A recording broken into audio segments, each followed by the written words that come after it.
அன்பான சகோதர சகோதரிகளே, கிறிஸ்துவின் இனிய நாமத்தில் எனது வாழ்த்துக்கள். இந்த இறை வார்த்தை எசேக்கியேல் 3ஆம் அதிகாரம் இறை வார்த்தைகள் 14 கூறுகின்றது, ஆண்டவரது ஆற்றல் மிகு கைவன்மை என் மேல் இருந்தது. அன்பர்களே, இறைவாக்கின எசேக்கியேல் இறைவனால் அழைக்கப்பட்ட போது அவருக்கு முன்பாக இருந்த பணி மிக சவாலான பணி. மக்கள் அவருடைய வார்த்தையை ஏற்றுக்கொள்ளாமல் இருந்தார்கள். இருந்தாலும் அவர் தன்னை நம்பி அல்ல, மாறாக இறைவனின் வல்லமை நம்பி அவர் செயல்பட்டார். அன்பர்களே, நம் வாழ்க்கையிலும் சில நேரங்களில் நாம் பலவீனமாக உணரலாம். நம்முடைய எதிர்காலத்தை பற்றி பயம், இந்த சூழ்நிலையை நான் எப்படி சமாளிப்பேன் என்று கவலைப்படலாம். அத்தகைய நேரத்தில் ஆண்டவர் நமக்கு கூறுகின்றார், நீ தனியாக இல்லை, என் ஆற்றல் மிகு கை உன்மேல் இருக்கின்றது என்று. நம்முடைய வலிமை குறையலாம், ஆனால் இறைவனின் வலிமை ஒருபோதும் குறைவதில்லை.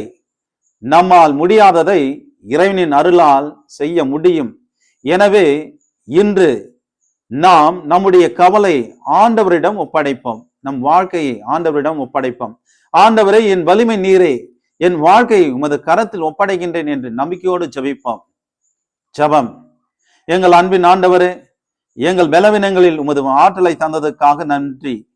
எங்களை அழைத்து உமது பணியை நிறைவேற்ற உமது ஆற்றல் மிகு கைவன்மையை எங்கள் மேல் வைத்தருளும்.